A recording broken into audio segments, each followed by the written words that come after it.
al revés. Por eso les dije que hoy iba a ser una entrevista diferente, porque a ella le pregunto una cosa y a él es todo lo contrario. Le estoy preguntando qué te llevó a alejarte de Jesús. Este testimonio mío, como dice la pastora, es diferente al de Luz, porque yo vengo conociendo al Señor desde muy temprana edad. Me dediqué al ministerio de predicación desde muy temprana edad. El Señor me fue enseñando bastante cosas, pero mi descuido espiritual, mi caída espiritual fue en el momento cuando yo dejé de honrar a Dios. Cuando ya Dios no era lo primordial en mi corazón, donde llegué a pensar que era suficiente el don o la capacidad que ya Dios me hubiese dado, y dejé a Dios a un lado. Ya Dios no era lo esencial para mí, ya mi corazón no respiraba amor hacia Dios ni honra hacia Dios, sino que ya entré en el mundo entré en el mundo de la actuación. Aprendí a ser cristiano, aprendí a actuar como cristiano, pero mi corazón estaba lejos de Dios.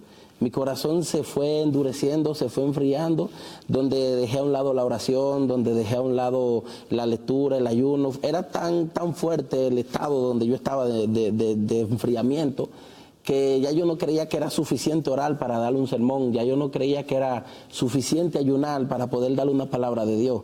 Yo llegué al punto de confiar tanto en el don y la capacidad que yo tenía de hacer las cosas, que poco a poco iba cavando mi propia tumba sin darme cuenta.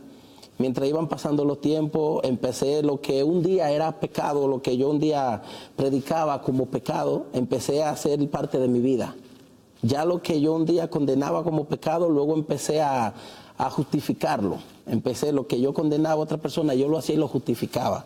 Y en el momento cuando ya me di cuenta de la situación en la que estaba, ya era tarde. Porque era como que estaba en la nube y caí en la tierra desparramado. Ya no empecé a culpar cierta persona, empecé a decir la situación de mi vida es por culpa de X persona, de otra persona, pero no me daba cuenta que yo estaba cosechando lo que sembraba. No me daba cuenta que lo peor que le puede pasar a un hombre de Dios es que pueda dejar de honrar a Dios.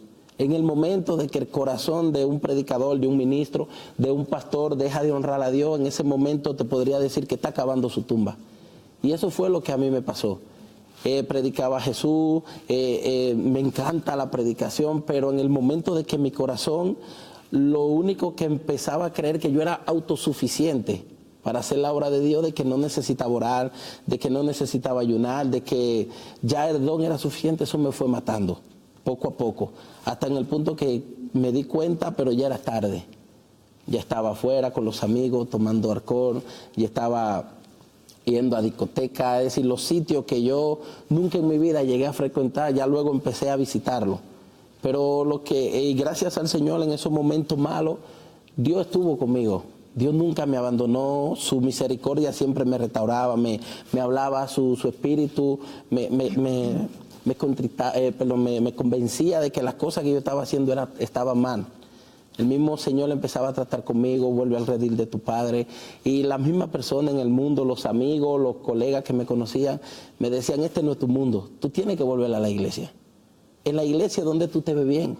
Tú no puedes dejar de servir a Jesús, porque yo culpaba de que mi situación era por consecuencia de otro, pero no me di cuenta que mi situación era porque yo mismo sembré eso que estuve cosechando en un tiempo.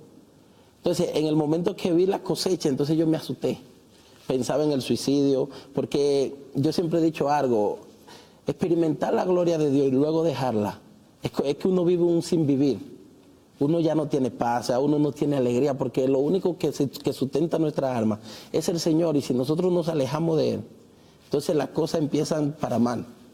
Entonces los amigos me decían, vuelve a tu iglesia, tú estás bien en la iglesia, y mi conciencia me atormentaba de tal manera que yo nunca imaginé de que Dios pudiese restaurarme.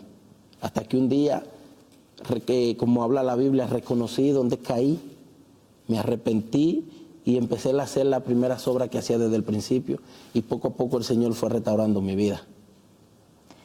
Yo lo que